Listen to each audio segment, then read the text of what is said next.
स्वागत है आपका अनऑफिशियल कार्यालय में। दोस्तों, आपको काफ़ी बार ऐसा कुछ टास्क मिलता होगा जिसमें आपको डेटा एंटर करना है मैनुअली अपने एक्सेल शीट में, क्योंकि वो डेटा किसी भी डिजिटल फॉर्म में ला ही नहीं करता है। मान लीजिए कोई कस्टमर आया, उसने आपको अपना विजिटिंग कार्ड दे दिया। आपको कहा जाता है कि आपको ढेर सारे कस्टमर्स के विजिटिंग कार्ड में से उनका इन्फॉर्मेशन एक्सट्रैक्ट करके एक स्प्रेडशीट में एंटर करना है। तो इस केस में आपको काफ़ी टाइम लग सकता है। तो अगर आप मैनुअली करेंगे, तो मान लीजिए आपको मैनुअली ये काम दिया जाए, तो आप यहाँ पर कस्टमर आईडी एंटर करेंगे, फिर टैब दबा के कस्टमर का नेम एंटर करेंगे, फिर टैब दबाकर उसका कॉन्टैक्ट नंबर एंटर करेंगे, फिर उसके बाद उसका एड्रेस एंटर करेंगे, और फिर प्रोडक्ट एंटर करेंगे जो भी उसने परचेस किया है, और फाइनली उसने क्या अमाउंट पे किया है वो एंटर करेंगे। तो इसमें मैनुअली टाइप करने में काफ़ी आपको टाइम लग सकता है, क्योंकि आपको सेल बाय सेल जाके आपको डेटा एंटर करना है, और रो बाय रो जाकर आपको डेटा एंटर करना पड़ेगा इस केस में। तो दोस्तों, माइक्रोसॉफ्ट का एक नया फीचर आ गया जिसको आप यूज़ करके ये काम बड़ी ही आसानी से कर सकते हैं और क्विक वे में कर सकते हैं। तो माइक्रोसॉफ्ट ने एक फॉर्म का ऑप्शन ऐड किया है एक्सेल में। तो आइए देखते हैं कि आप इस ऑप्शन को कैसे यूज़ कर सकते हैं अनेबल करके, और कैसे ये आपका काम जो है वो फास्ट कर सकता है, जहां पर आपको डेटा मैनुअली एंटर करना है एक एक्सेल स्प्रेडशीट में। तो दोस्तों, फॉर्म्स के ऑप्शन को अनेबल करने के लिए पहले तो आपको फाइल्स पर आ जाना है। यहाँ पर नीचे लास्ट में सबसे ऑप्शंस के ऊपर क्लिक कर देना है। उसके बाद ऐसा एक डायलॉग बॉक्स ओपन हो जाएगा आपके सामने एक्सेल ऑप्शंस का। यहाँ पर क्विक एक्सेस टूल बार पर क्लिक करना है। फिर यहाँ चूज कमांड फ्रॉम हियर का ड्रॉप डाउन है, इसके ऊपर क्लिक करके ऑल कमांड सिलेक्ट कर लेना है। ऑल कमांड पर क्लिक करने के बाद थोड़ा सा स्क्रॉल करना है और नीचे आकर आ जाना है फॉर्म्स पर। तो यहाँ पर एक फॉर्म्स का ऑप्शन मिल जाएगा आपको। तो दोस्तों, ये देख सकते हैं आप, यहाँ पर फॉर्म का ऑप्शन है, तो इसे मैं सिलेक्ट कर लूंगा और यहाँ ऐड के बटन पर क्लिक करके ऐड कर दूंगा। अगर आपको इसे रिमूव करना है तो आप सिंपली रिमूव पर क्लिक करेंगे तो वापस से इस सेक्शन में आ जाएगा। तो आप इसको कभी भी अपने रिक्वायरमेंट के हिसाब से ऐड या रिमूव कर सकते हैं यहाँ से।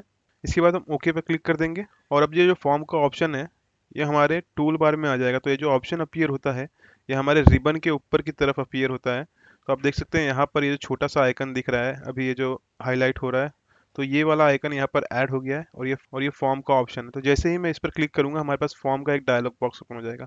लेकिन दोस्तों, उसे क्लिक करने से पहले हमें अपने जो शीट है उस शीट के सभी हेडर्स को सिलेक्ट कर लेना होगा, और उसके बाद जैसे ही हम इस पर क्लिक करेंगे तो यहाँ पर हमारे पास उन हेडर्स के हिसाब से एक एक फील्ड यहाँ पर आ जाएगी जिसमें हम अपना डेटा एंटर कर सकते हैं। तो आइए एक डेमो डेटा एंटर करके देखते हैं हम इस शीट में। तो हमने पहला एंटर तो मैनुअली कर लिया था, तो इसमें हम अब एक नई एंट्री करेंगे। तो नई एंट्री करने के लिए सिंपली हम न्यू पर क्लिक कर देंगे।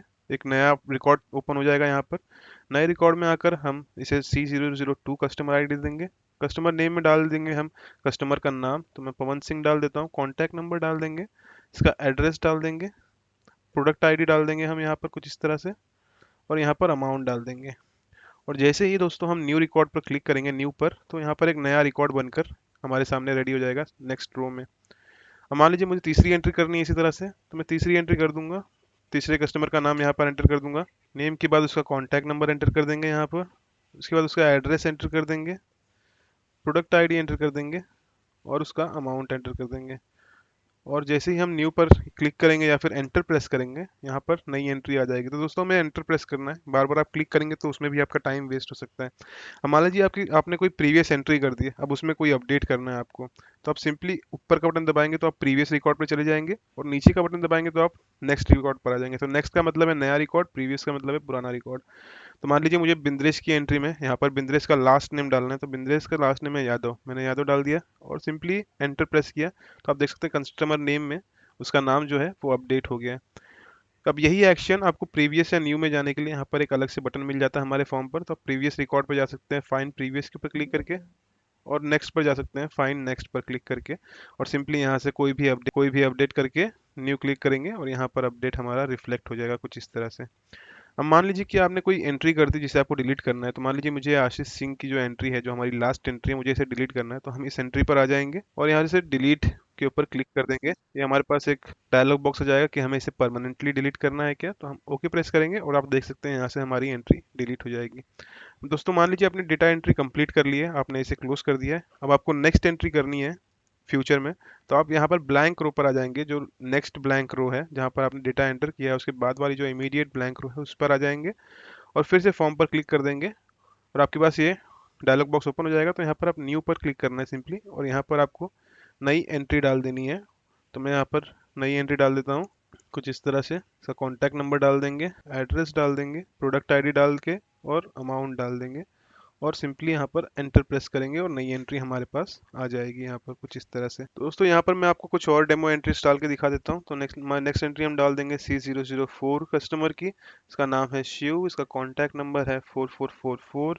ये रहता है बेंगलोर में, इसने प्रोडक्ट खरीदा है P007 और इसका अमाउंट है 7000। एंटर प्रेस करेंगे और ये नई एंट्री आ जाएगी। अब दोस्तों हम इस डायलॉग बॉक्स को क्लोज कर देंगे और आप इस डेटा को सिंपली यहाँ से फाइल में जाकर सेव कर सकते हैं। अब मान लीजिए कि मैं वापस से फॉर्म पर आ जाता हूँ, फॉर्म पर क्लिक करके फॉर्म का ऑप्शन ओपन कर लेता हूँ। तो आप यहाँ पर देख सकते हैं दोस्तों, यहाँ पर शीट 1 लिख कर आ रहा है, लेकिन मैं चाहता हूँ कि यहाँ पर कस्टमर इन्फॉर्मेशन लिख कर आए। तो उसके लिए आपको फॉर्म का जो हेडर है उसे चेंज करने के लिए आपको अपनी शीट का नाम चेंज करना होगा। तो मैं इसे दे देता हूँ नाम कस्टमर इन्फॉर्मेशन, एंटर प्रेस करता हूँ। अब मैं दोबारा से जाकर जब फॉर्म ओपन करूंगा तो यहाँ पर कस्टमर इन्फॉर्मेशन हमारे पास लिख कर आ जाएगा इसके हेडर में। न्यू न्यू पर क्लिक करके हम नई एंट्री यहाँ पर करना कंटिन्यू कर सकते हैं। तो दोस्तों ये थे कुछ सिंपल से स्टेप्स जिसे आप फॉलो करके अपना जो डेटा एंट्री का काम है बहुत ही फास्ट तरीके से कर सकते हैं। ये out of the box feature है, तो इसके लिए आपको कोई कोडिंग या फिर कोई VBA कोड नहीं लिखना है। उम्मीद है कि आपको इस वीडियो से कुछ नया सीखने को मिला होगा। अगर आपको ये वीडियो अच्छी लगी हो तो इस वीडियो को लाइक करें, मेरे चैनल अनऑफिशियल कार्यालय को ऐसे ही वीडियोस के लिए सब्सक्राइब करें। आप अपने सजेशंस और फीडबैक मेरे इस वीडियो के कमेंट सेक्शन में जाकर दे सकते हैं। आज के लिए बस इतना ही, मिलते हैं नेक्स्ट वीडियो में। Thank you.